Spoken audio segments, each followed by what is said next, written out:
بزرگ پالوس رسول کا خط 10واں باب اور اس کی 12ویں اور 13ویں آیت، 2 آیتیں پڑھیں گے ہم پورا کلام میں سے۔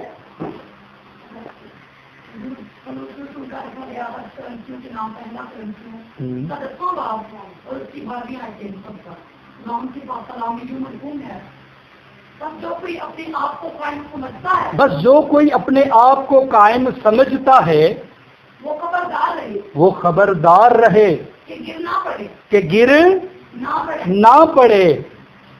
تم کسی ایسی آزمائش میں نہیں پڑے جو انسان کی برداشت سے باہر ہو۔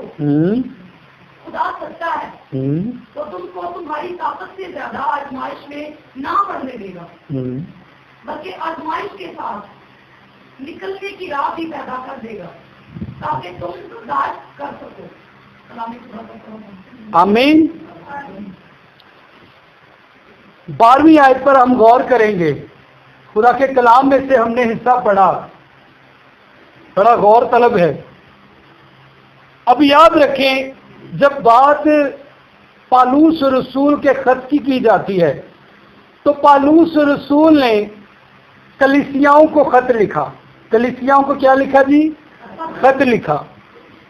اب یہاں پر بھی کرنتھس کی کلیسیا کو بزرگ پالوس رسول جو ہیں وہ خط لکھ رہے ہیں۔ وجہ کیا ہے؟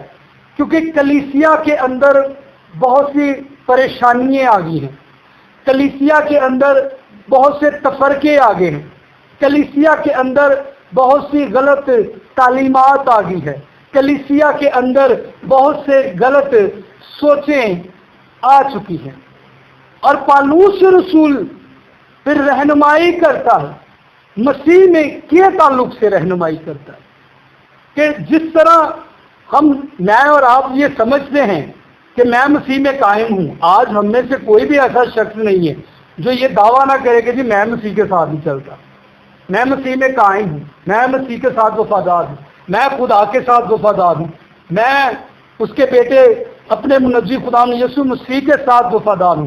لیکن یاد رکھیں، خدا کے ساتھ وفادار ہونا محض کافی نہیں ہے، بلکہ خدا کے عین قد کے موافق پہنچنا بہت ضروری ہے۔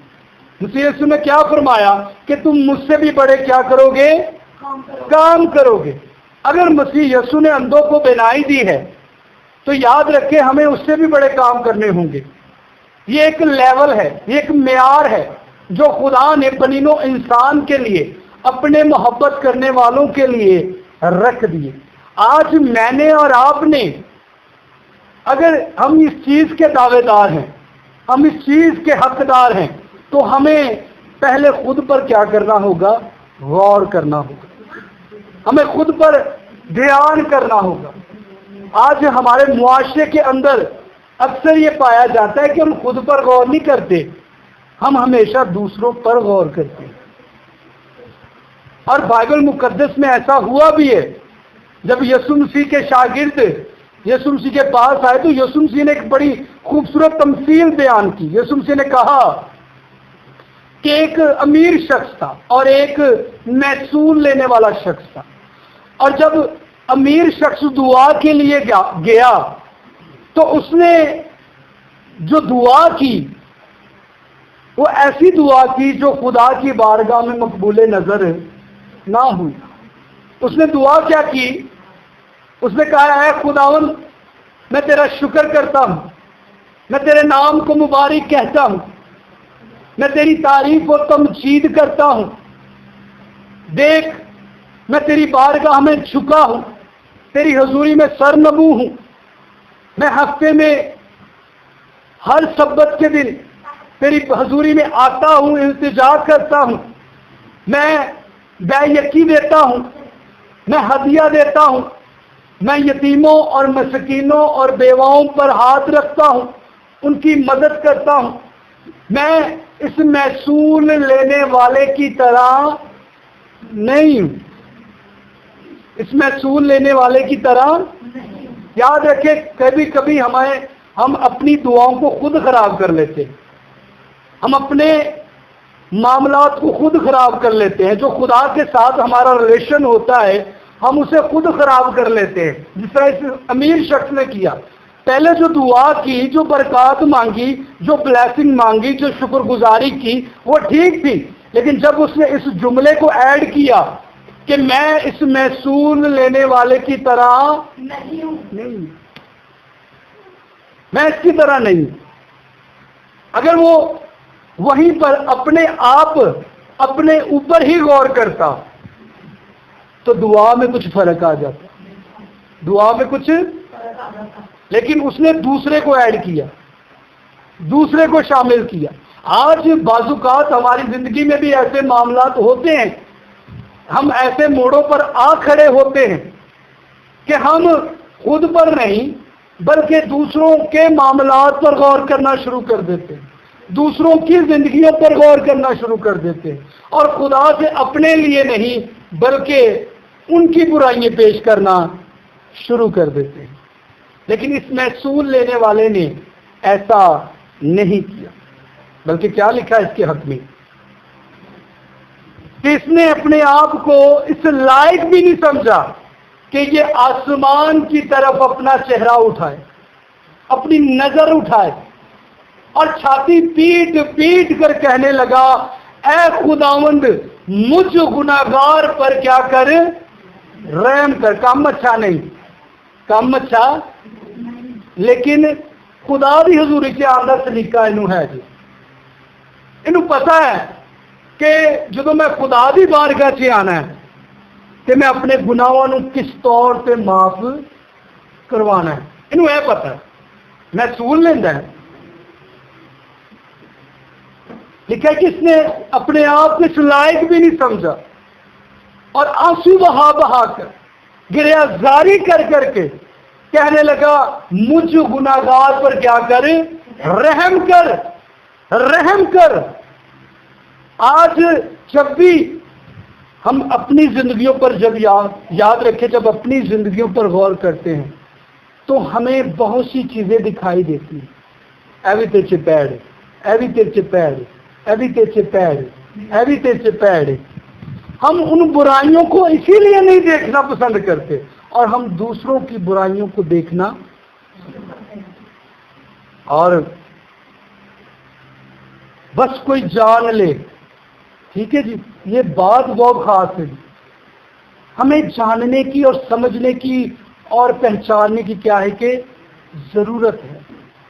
اور آگے لکھا ہے مصیبت کے تعلق سے کہ خدا مجھ کو اور آپ کو کبھی بھی ایسی مصیبت میں نہیں ڈالے گا جو ہماری برداشت سے باہر ہو، ہماری برداشت سے باہر ہو۔ خدا ہمیں کبھی بھی ایسی مصیبت میں نہیں ڈالتا۔ بعض اوقات ہماری زندگی میں جب بیماریاں آ جاتی ہیں اور ہم کہتے ہیں کہ خداوند میں تے رہ یہ بیماریاں جوگی گئی ہیں، رہ یہ بیماریاں جوگا گیا۔ لکھا ہے کہ خدا جسے محبت کرتا ہے اسے کوڑے بھی لگاتا ہے، اور پالوس داؤد فرماتا ہے کہ اچھا ہوا مجھ پر مصیبت آئی تاکہ میں تیرے آئین کو سیکھ سکوں۔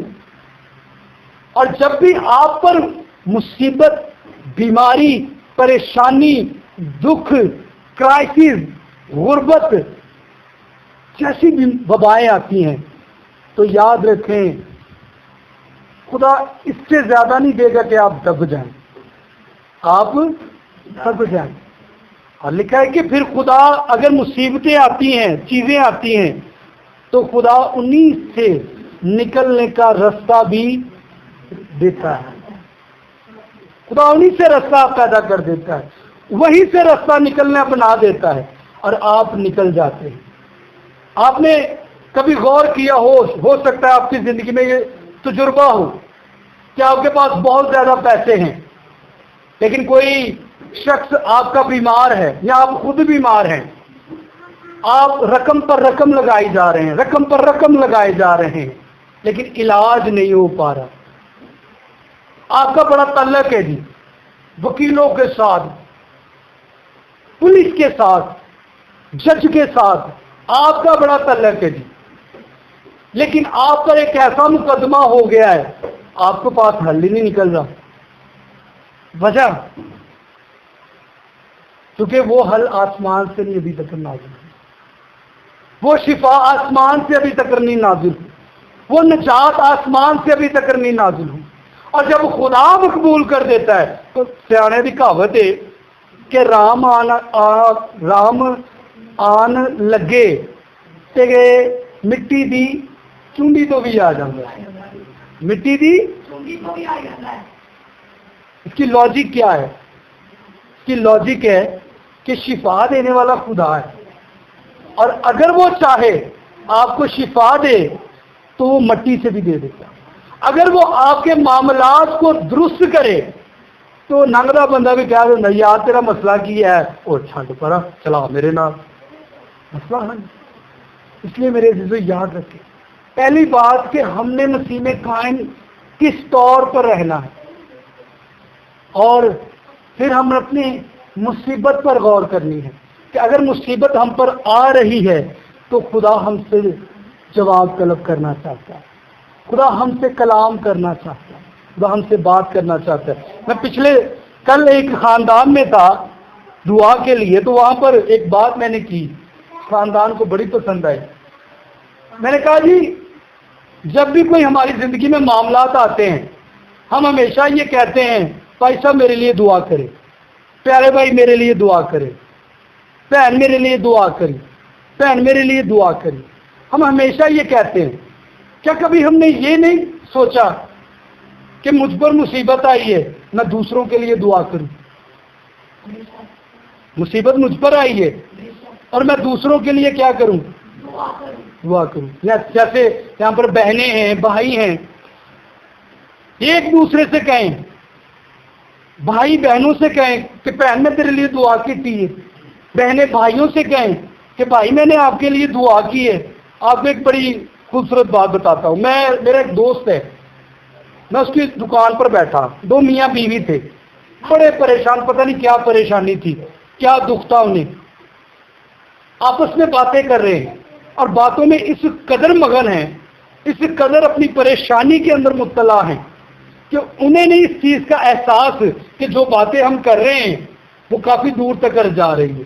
ہم اتنی بابلند آواز ہو کر ایک دوسرے کے ساتھ کیا کر رہے ہیں؟ باتیں کر رہے ہیں. اب وہ دکان سے گزرے، میرے ساتھ وہ دوست بیٹھا، اب وہ بہن تھی اور وہ کہہ رہی دیکھو جی ہوں ساڈا کی بنے گا، اسی ہوں کی کریں گے. اب اس دوست نے ایک جملہ ادا کیا، اس نے کہا بہن کی بنے گا؟ کچھ نہیں بنے گا، یسو تیرے نال ہے، یسو تیرے. یقین مانے یہ چھوٹے سے جملے جو ہے نا، یہ دو چند باتیں جو ہے ان دونوں کے چہروں پر خوشی لے آئی، ان دونوں کے چہروں پر. اور میں نے اس سارے منظر کو بڑے قریب سے دیکھا اور میں نے یہ سیکھا کہ جب آپ دوسروں کے لیے تسلی کا باعث بنتے ہیں تو خدا آپ کی تسلی کا باعث بنتا ہے. ابھی اس نے کہا کیا ہے؟ انہوں نے کہا بہن کو ہی ہوئے گا، کچھ نہیں ہوئے گا، یسو تیرے. تو دونوں ہنس پہ، اور میں نے دور تک ان کو دیکھا کہ وہ ایک دوسرے